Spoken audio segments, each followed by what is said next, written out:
Pues es un enorme placer estar con ustedes, como ya se está haciendo costumbre cada lunes a esta hora, 17 horas, hora de la Ciudad de México. Agradezco muchísimo todas las muestras de cariño, felicitaciones que me han dado por mi cumpleaños, que a mí, me felicitan más que en mi casa, por cierto. Y a mí ya se me había olvidado, porque se me va a olvidar más, porque pues ya hoy cumplí 73 años, ¿no? Cada vez se me va a olvidar más. Bueno, pero no faltará quien me lo recuerde. Bueno, aquí estamos de nuevo con un tema muy candente, polémico en sí, nos guste o no. Hay mucha pasión. Yo voy a tratar de quitarle toda esa pasión, ser lo más racional posible. Todos tenemos nuestro corazoncito. Y vean, no tomen esto como una pelea del Canelo contra el Pacquiao. Esto es muy serio. Yo propuse 5 escenarios en mi artículo de la jornada de ayer, y pues lo tengo que decir, gustó muchísimo. Obviamente hay gente que no le va a gustar, sobre todo los que pertenecen a un partido tomado. El tema que le pusimos, bueno, Netanyahu contra Gaza, no es la primera guerra entre ellos. Netanyahu lleva en total 15 años en el poder, casi una generación, y guste o disguste ha marcado su sello, ha sido el líder que más ha durado en Israel.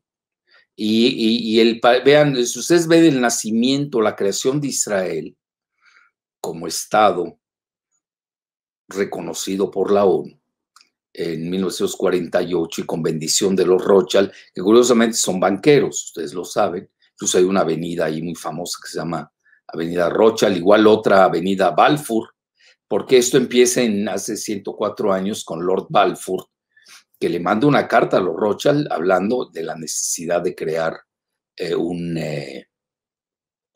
Estado nacional judío. Entonces, y ya en 1948 se crea. Hay un largo recorrido. Bueno, yo empecé a decirlo, lo tengo que reconocer, soy de los primeros en el mundo, pero racionalmente, no crean con alguna dedicatoria. Si ustedes me preguntan cuál es mi postura, de entrada se las digo. Yo soy por la solución pacífica del conflicto palestino-israelí. Ahora viene el problema. ¿Cómo?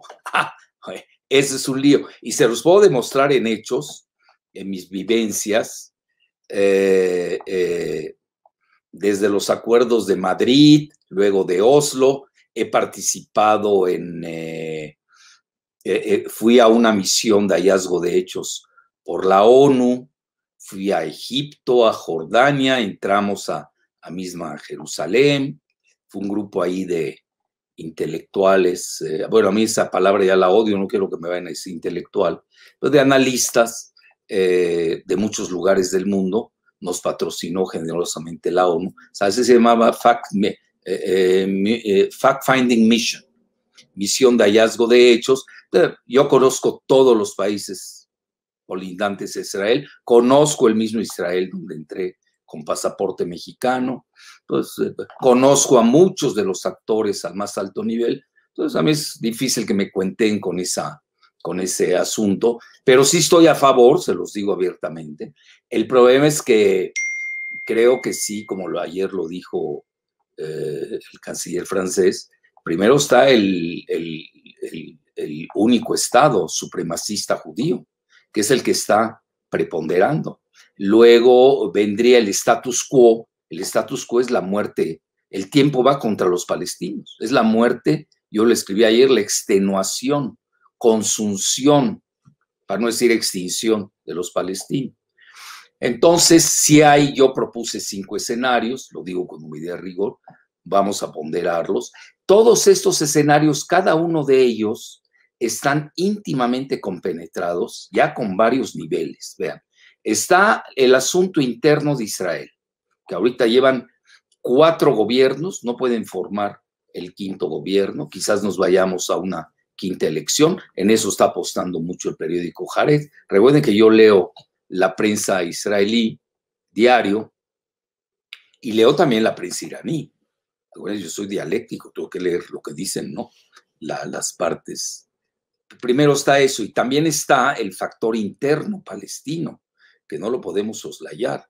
Es decir, jamás, porque ahí yo veo cuando hay un sector, yo le llamo los fractales ideológicos, pues ahí podemos dialogar, si no sé de qué estamos hablando. Es decir, para que vean que también no hay consenso en la sociedad israelí, que está seriamente fracturada. Entonces, está el factor interno israelí, es el factor interno palestino, hay que reconocerlo, que tiene diferentes horizontes, jamás ve más hacia, son integristas sunitas, pero traen una buena alianza con Turquía. Me consta, yo cuando fui a Estambul, a un evento que me invitaron por el gobierno de Turquía, pues era precisamente por el asesinato del periodista saudita. No me quiero meter ese problema, no quiero abrir, pero ahí conocemos, todos nos conocemos, ahí nadie crean que se pitorrea al otro, dicho en forma coloquial. También está Qatar, que es la única petromonarquía árabe que ha jalado con Hamas, y del lado ahí también está Irán, aunque hubo una disociación durante la guerra en Siria, porque Hezbollah e Irán pues apoyaban al régimen de Bashar al-Assad, mientras que Hamas apoyó a la insurgencia sunita, sobre todo la de Alepo, debido a su conectividad con Qatar y con Turquía. Entonces, vean, mucho depende del nivel que nosotros tomemos, la cronología es básica, ya ven, yo he propuesto un término que es la cronogeopolítica, pues no es lo mismo los eventos después de esta enésima guerra de Israel contra Gaza. No me voy a meter, no es que no me afecte ni me infecte con la cuestión humanitaria, porque ya la opinión pública sabe. Yo creo, se los digo de entrada, incluso lo reconoce la prensa israelí, varios de ellos, ¿no? Perdieron la batalla de la opinión pública y ha tenido esto varias reverberaciones. Entonces, lo del tema que yo les decía, ha variado mucho. 1948, cuando entra un gobierno laborista con Ben-Gurion, luego se eternizan en el poder los laboristas, hasta que a mi juicio pues ya matan lo que pudo haber sido la solución que le llaman de 2 estados, que yo realmente todavía ni la entiendo, pues la he leído tanto, la conozco tanto, que sigo sin entenderla, porque nadie sabe cuáles son los límites de esos 2 estados, ese es el problema. Vean, yo me voy a basar exclusivamente en las leyes internacionales y en las resoluciones de la ONU, porque si no, si me voy a ir al Popol Vuh y a la Biblia y cómo la lee cada uno, al Corán, pues nunca vamos a acabar. Ya se vuelve una discusión teológica, y yo no la quiero hacer discusión teológica. Yo quiero partir de las leyes internacionales, de las resoluciones de la ONU, que no está acatando Israel, abiertamente lo digo, y ver pues cuál es la situación geopolítica, es decir, a dónde va esto, qué sigue. Bueno, por eso le puse esto de qué sigue. Entonces, vean, se ha variado mucho Israel en 1948, cuando asesinan a Isaac Rabin. Yo creo que ahí realmente esos los 2 estados, ahí quedó pues tambaleándose por este famoso israelí yemenita que es, creo que se llama Amir, sí, Amir.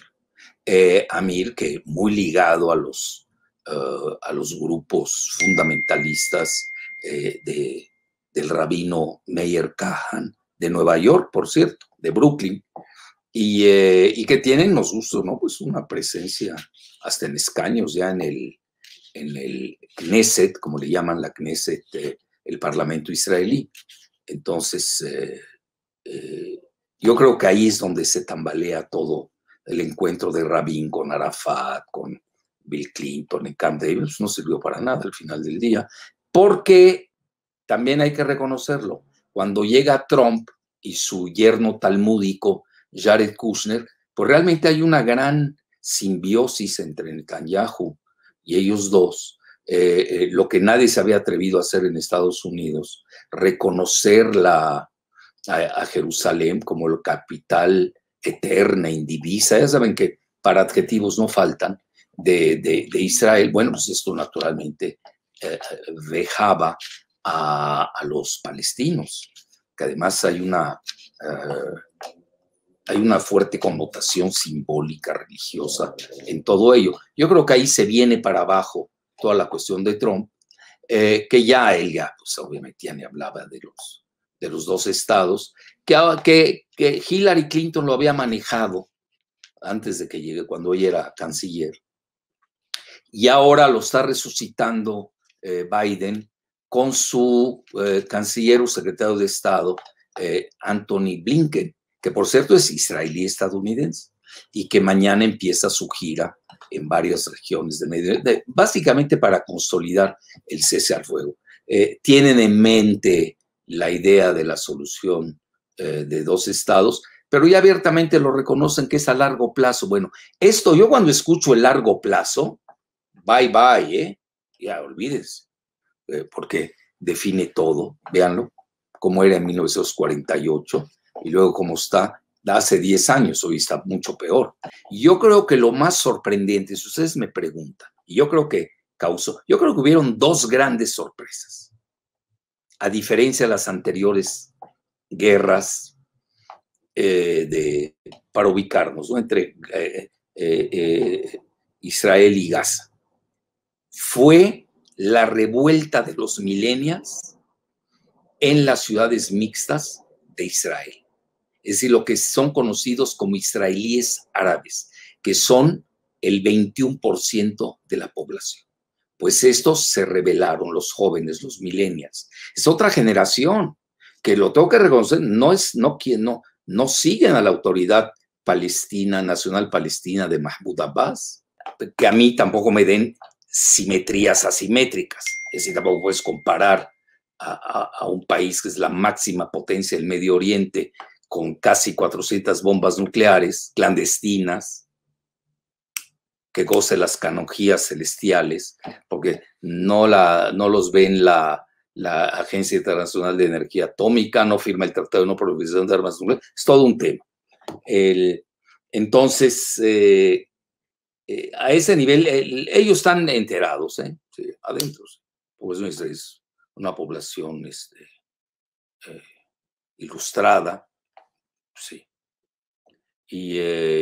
Y bueno, el que no lee Haaretz, que es de centro izquierda, pues lee Jerusalem Post más a la derecha, o si no tiene el Times of Israel, o si no, pues tienen sus televisoras, está la radio israelí del ejército, tienen muchos medios de comunicación. Bueno, a nivel mundial, bueno, ellos son los masters. Nada más vean Televisa en México. Es un canal sionista. Digan lo que digan. Yo, por ejemplo, se los digo, yo jamás leo un medio bueno, y hasta el New York Times. El New York Times es muy sesgado. Muy sesgado. Bueno, ahí que escriben Krause y Castañeda. Bueno, es que escribe Krause, le hacen sus artículos, hasta en inglés. Nunca se fue a vivir a Londres, no aprendió inglés. Bueno, entonces no, yo leo directo. A mí hay un dicho que me gusta mucho.